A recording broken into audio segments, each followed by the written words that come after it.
All right, so someone sent me this list from HometoGo.com for the ski price index of 2019, ranking the best ski resorts in North America based on affordability. We know that's not our backyard. Vail is now charging $209 at the window for a lift ticket. Aspen is $179.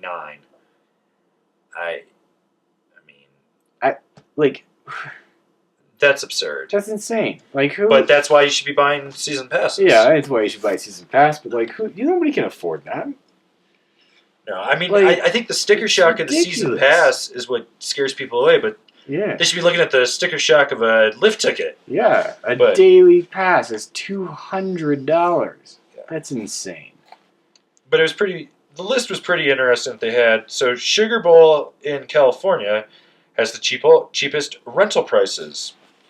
Mount Hood Ski Bowl in Oregon has the cheapest single day lift tickets at $53 according to their list. I know there's other resorts out there that are cheaper. Yeah. Silver Star in British Columbia has the lowest lunch prices. Just bring your own. Yeah. And Mission Ridge in Washington has the cheapest accommodation price at $43.98 per person per night. Which I'm also curious where they're getting all of those numbers because, like, how can they say that this is the price you pay for I accommodations? didn't even realize Mission Ridge had a lodge you could stay in at the base area. They must be down in like Wenatchee or something like that because Mission Ridge is tiny as fuck. Like I've ridden there 2 or 3 times when I lived in Washington. That's not a resort I'd be like, oh yeah, I'm gonna totally just go on vacation to. That's like, well, I don't feel like going to Stevens today. It's only an extra 10 minutes for me to drive from Leavenworth to Mission Ridge, so I'll do that. But you know, their list is interesting. So their number one for North America was Fernie in British Columbia. Then you had Lake Louise in Alberta. Then Afton Alps in Minnesota. Mission Ridge in Washington. Panorama Mountain in British Columbia. Mount Hood Ski Bowl, Oregon. Tremblant up in Quebec, which is really weird. Mount Baker. Silver Star, Schweitzer, Sunday River, Whitefish, Kirkwood, Alta, Mammoth. Those are your top 15. And, Colorado only has one in the top 23 or 25, and that's Purgatory. But it's like, their 50th cheapest one you could go to is Aspen, and 49 is Beaver Creek, 48 is Deer Valley, and 47 is Vail. And I think they need to update their because their lift ticket, they've got it at $161 for Vail, and it's that was that was a few years ago that it was $161. Yeah, I think their information's a little bit flawed. I'll tell you right now. If you're looking for affordable, almost everything I'm looking at on this list is all mainstream big resorts. Don't go to them. Like literally, don't go to these. I would say like Powderhorn in Western Colorado, any of those little resorts like Red Mountain what is it? It's not Red Mountain. It's what's that little resort in New Mexico that's on the way to Taos? It's like maybe it is Red Mountain or something like that. I don't know. Reed Weimer is the guy who does the social media there, and I follow him and stuff. But I'm always like, that place looks fun. Makes the photos look good. Eldora. Eldora's got to be cheap. Like Eldora, Monarch, yeah. Stuff like that. Howelson Hill. Yeah. You get off the beaten path. Like when I lived in New York, Holiday Valley, where I grew up, was more expensive, and so we used to call it slumming when we'd go to Kissing Bridge. Mm-hmm. Now I don't even think they get snow, but yeah, like stuff like that. Cockaigne is reopening in that area, but like these little resorts generally have cheaper prices. I saw something from Nate Mousson from Shred Souls and the Not Snowboarding podcast talking about Bear Valley, which is where he lives in California, having a cheaper pass, and I think he said it was like 48 or 54 or something like that. Don't quote me on that exactly, but these cheaper prices. But yeah, it's funny to see that this list is pretty much bigger resorts or more well-known, or they're associated, like they're either an Epic, an Icon, a Drifter, or Peak Pass or whatever that is with Peak Resorts. They're on one of those multi-passes. Right. Which goes into the next portion of this topic. There was that article about the big resorts that are saving skiing. Well, but before we get to that, there was one piece of the top resorts that I really wanted to bring up. The fact that they did like their top 3, and Deer Valley got number 1. And in that little blurb about Deer Valley being number 1, it specifically says, and really worded as a bonus, that they don't allow snowboarders. Yeah, where is that? That's not seeing it on here. But I love how they keep going into the whole family friendly thing. If you want to go to a family friendly resort, go to a family friendly resort. I fucking hate families. Like the argument about the whole family friendly bullshit. About like, oh no, we need to make sure little Timmy's safe so that he doesn't get killed or see the marijuana. The marijuana, can't you gotta watch out for the marijuana. Yeah, even though his dad's plowing down beers to cope with the fact that he hates his wife. Yeah. So number one, the fact that Deer Valley has a host venue for the 2000 was a host venue for the 2002 Winter Olympics explains why this resort is held in such high regard. A, no, it doesn't.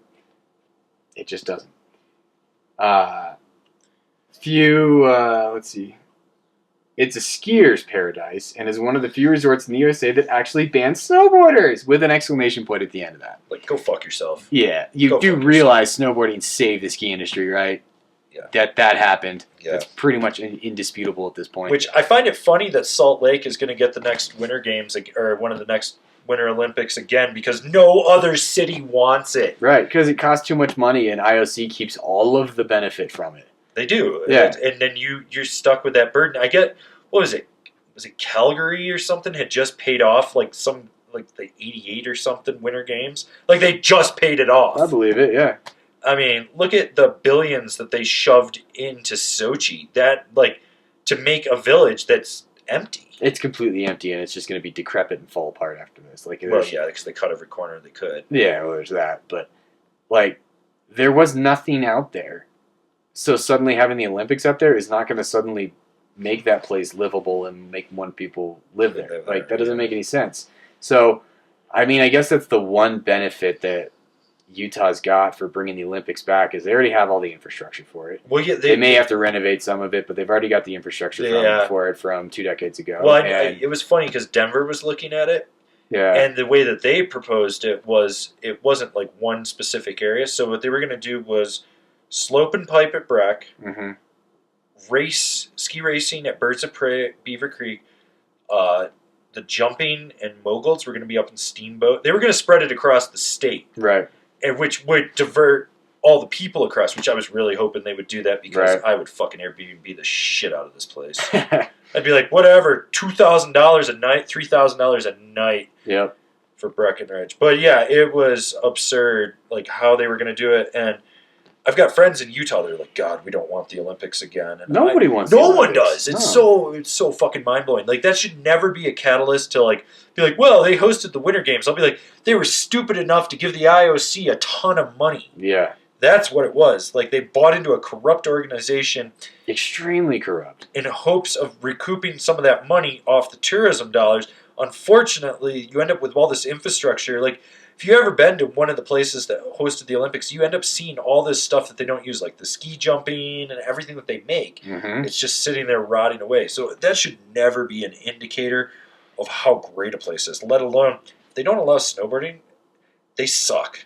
They just fucking suck. Yeah, they suck. That's the best way to put it. They just suck. Like, it pisses me off that I've got an Icon Pass and there's 2 resorts I can't go to. Yeah. I'm waiting for someone to do a class action lawsuit on that because I will sign my name up and be like, just reimburse me a couple $100 and I'll be happy. Yeah, if they're going to put that on the pass, you're paying for it, but you can't use it. Like, I mean, it's like, I want to go to Utah. Yeah, I can ride Brighton, Snowbird, Solitude. Can't ride Deer Valley. Can't ride Alta. Yeah. Whatever, I don't care. I'll just go to Pow Mau anyways. Yeah, Pow Mau's dope. Yep. So there's that. But then it's funny to see this other article come out about the big, this is what I was going into earlier, the big ski resorts that are saving skiing. And it's so funny to talk about Vail having a $209 lift ticket at the window, but yet you can buy their pass for under $1,000 to all their resorts. 64 resorts. 64 mountains that you can get on if you buy the full Epic Pass for $900. So if you rode 64 days and went to every single resort, you paid yeah, it's insane. Like, it's when you get an Epic Pass and you actually use it, or an Icon Pass and you actually use it, these passes are cheap. They are stupid cheap. I paid my Icon off on my 4th day at Copper. Yeah. They sent me an email telling me it was paid for, and now they send me an email every time I go to one of their other resorts, just with a survey to see how I liked it. But yeah, I went to Steamboat, which what do they claim as a day ticket here for Steamboat? I wonder. If it's on. And like a season pass to Jackson Hole is $1,600. Just Jackson Hole. That's They're all you claiming get. a day ticket at Steamboat is $149. It's probably a little higher than that. Yeah, I think it's probably point. like 165 or something like that. But still, I went one day. My Icon Pass, I got it for $7.99, I think, or $7.50. I don't know. I just threw money at it and was like, oh, I'm doing this. It's like, yeah, just take my money. Yeah. But yeah, that right there. And if I go to Eldora on Friday, that'll actually be a cheap ticket. But still, I go to Eldora, and I was thinking Taos weekend after this upcoming weekend to get out of town because of Ulerfest. If I go to Taos for 2 days, it's, it is what it is at this point. But yeah, I mean, with that the constant raising of day tickets, like skiing or snowboarding would have become inaccessible to the vast majority if it wasn't for these season passes. And these season passes wouldn't be what they are able to be without big corporate resorts, basically. Right. It's a double-edged sword because I don't like certain things that they do. Mm-hmm. I'm banned for life from Vail, so there's 65 resorts I can't go to. Whatever. Yeah. Whatever. I'll just have a fake pass next year. But the sticker shock of that ticket price should be more shocking to you than the sticker shock of a season pass price. And this is what I always try to tell people. Is like, just buy the season pass. Like, let's say you go, I think they say the average snowboarder skier goes 7 days a year. I think it's 7.5. 7.5. Yeah. So 7.5 days. Yeah. So let's say lift tickets are 110. Mm-hmm. Well, let's say a season pass is, you buy a basic pass with blackouts and stuff. Let's say it's 500. Yep. You've paid for it after 5 days. Mm-hmm. And that might encourage you to take that 7.5 days maybe to 10, 12, 14. Right. Like, I calculated the 1 year at Vail. I think I bought the Epic. It was $5.99 that year. I think it broke down that I paid like $2.30 a day or something to ride. Right. Which is just absurdly cheap. Yeah. And if more people would realize that, and I think all of us, like any person in a position to talk snowboarding, whether it's a YouTube vlogger, it's us, the snowboard media, anything like that, needs to be pushing that narrative towards people and be like, just buy the fucking season pass. Yeah. Like where I grew up at Holiday Valley, the season pass was $749. The vertical drop was $750. You paid $1 per vertical drop. When I was there, the season isn't as good as it used to be when I lived there. But I think like the best year that they were open, I think they hit almost 140 days. And I rode 110. I'd say I got my money's worth. Plus, they had night riding and stuff, so I could get out of high school. And I lived 14 miles away, so I could be there in about, everyone said 25 minutes, but I'd be there in about 10. Yeah. Frank Bogartis, the bus driver, hated me. Motherfucker used to try to run me off the road when I would pass him. He'd have that stop sign out driving with that sign. Like, you're moving, dude. You're not coming to a stop. I'm passing this bus. He would come over in the other lane. I'd be passing him on the far shoulder to get past him. He knew what I was doing. I don't give a fuck about him. He's dead now anyways. But, yeah, so, I used to speed and go ride the resort all the time. But it's a monetary thing. Like, so my Basin Pass is $319, $340, somewhere in there. That's what I paid. I'm got 20 days on it already. I mean, that's a pretty solid investment. Yeah. This year, with the amount of snow we got, we'll be going until June. Oh, yeah, at least. I think so. Unless we get some weird warm-up or that's the other thing is dust. It stayed cold, so that snow's going to stick around. It's not Yeah, unless we get a weird dust storm in there. But, yeah, I mean, I remember one year, the first time I got banned from Vail, I bought a Basin Pass. It was a spring pass. It was good from January 25th till they closed. That was the year they closed July 7th or 8th, I think. I got 86 days on that pass. That's I paid, and that was the year they did it for $139 for the spring pass. It's a pretty good return on investment. Yeah. So I came out ahead, but that's, I mean, these big resorts, they really do offer it. I was looking at all the places I can go on the Icon, and I was like, holy shit, you've got, I think they said like 91,000 acres of land that you can ride. That's crazy. That's absurd. Yeah. And I think anyone out there, and I will say this till the day I die, just buy the fucking season pass. Mm-hmm. But these resorts, like the people that bitch and moan about the ticket price don't realize that the pass price is the better way to go. Yeah. You're coming for 5 days, and it's not during when there's going to be blackouts on one of their passes. Don't buy a 5-pack of passes that saves you $20 a ticket. Buy the season pass, because chances are wherever you live, there's probably a resort closer that they own. Yep. Like, the big thing is they're targeting specific urban demographics. Like, Icon shit all over Vail when they got Big Bear Snow Summit, Mammoth in June. Yeah. They got all Southern California. They got LA.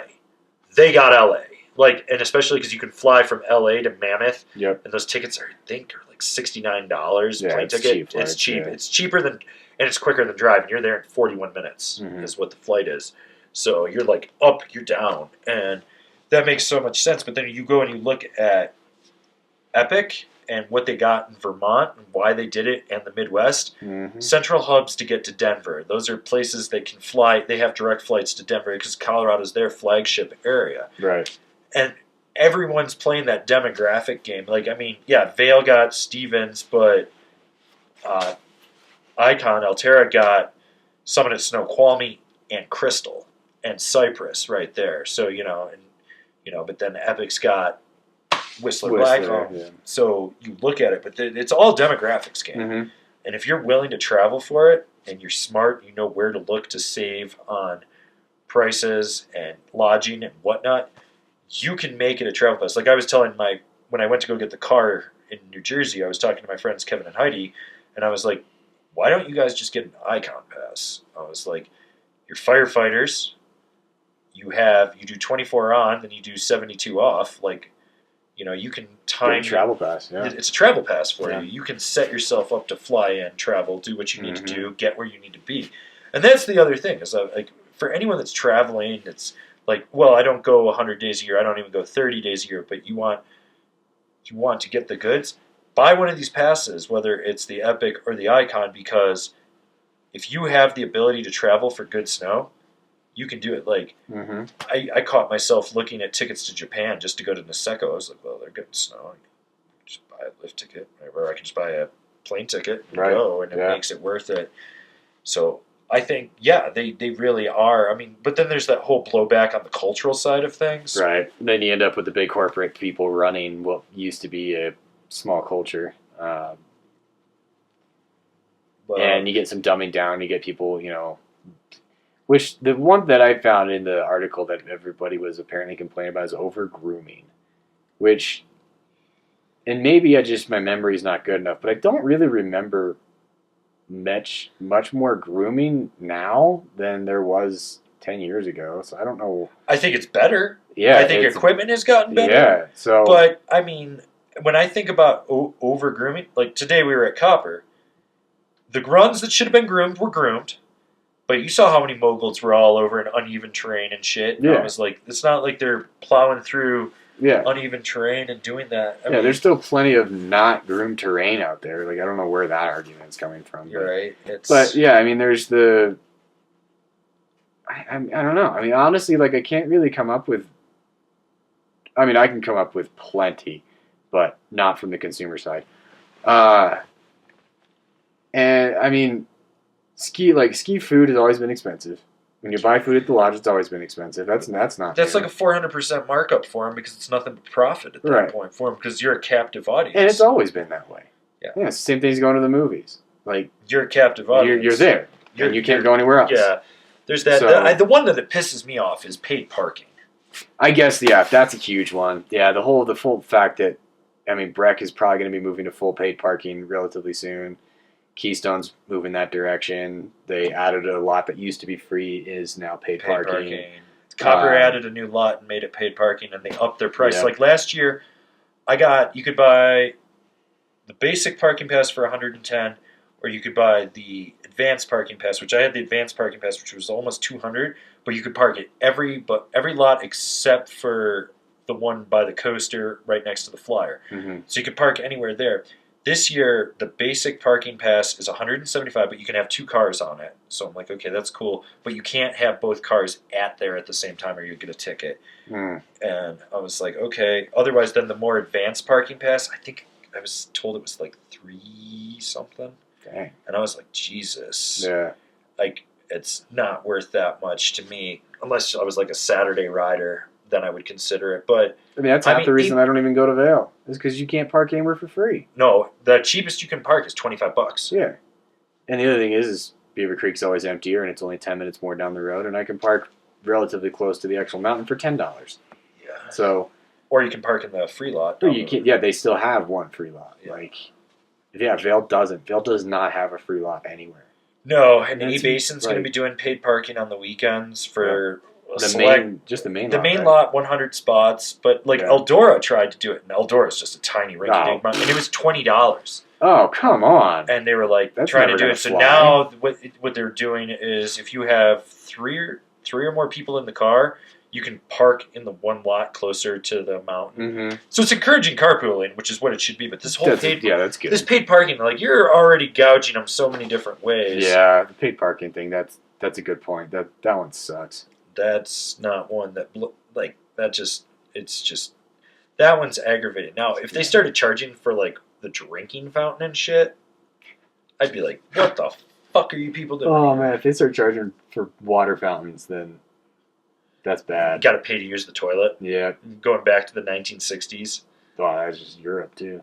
Yeah, right. You get into the toilet, then you got to pay for the toilet paper. Speaking of toilets, you have been to the toilets at Snow Basin, right? They're gold, dude. Insane. No, it's hilarious. They're crazy.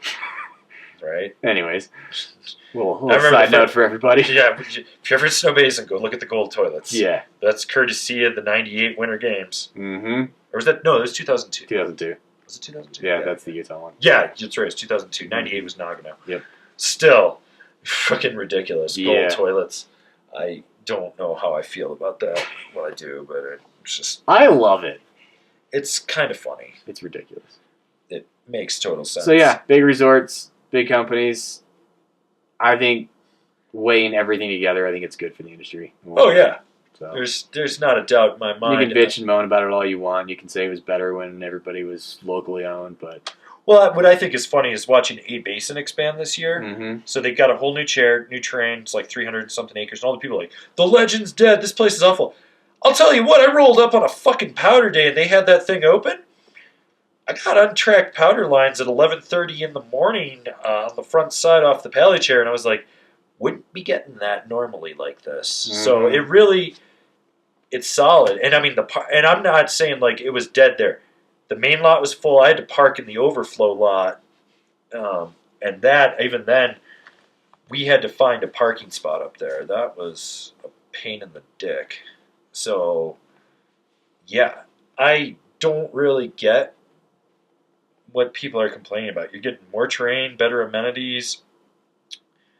Go for it. And everything's more seamless. Instead of having to figure out your lodging separate from your rental car, separate from your lift tickets, separate from your rentals. Like now you can just figure it all out at once. Yeah. And yeah, they may be able to get you a little bit on the price for that, but it's so much easier. Oh, no. And I think that matters. It does. Well, until you realize that I guess the average price for a family of 4 for 5 days at Breckenridge, including lodging, food, rentals, everything, is $10,000 to $12,000. Yeah, that sounds about right. Which I'm like, yeah, I could do that trip way cheaper. Mm-hmm. Oh yeah, you can do it cheaper if you do want to work for it and do your rentals separate from your rental car, separate from your lot. I mean, if you want to separate it, you can definitely get cheaper. But having one company that owns all of those things, I guess they don't own a rental car business, but they got CME though. Yeah, right. They do have CME, so it does make everything way easier. So if money's not that much of an issue for you, that's less of a headache, which gets people on the mountains faster and easier. Right. And that's good for the industry. So, well, it's just I don't know. I think it's good. I think it's a double-edged sword, but the narrative that we all need to be having is buy season passes, Yep. go ski, Yep. just do it. Like, it's like my gym membership. I pay $40 a month for a gym membership. If I go 4 times, I pay $10. I know that I usually go almost every other day, so I get about 15 days a month there. Makes that $40 membership very easily affordable for me. Right. But I also know the guy that owns my gym, Rob, that he's like, I really don't make any money off you. But he's like, the fact that you tell people that it's there and you work in a business where you're telling people, well, you can go to the rec center for this much a day, or it's $10 for this gym, and people be like, well, $10, and they go for that one day, and maybe they work out an hour. He makes more money, but I tell 10 people, that's $100. His overhead's pretty low because it's a box gym. Works out that way, and that's the way you got to look at a season pass, and that's it. So, for all of you snowboarders of the internet, season passes, Go buy them. buy them. You won't. I know you won't, but you should. You should.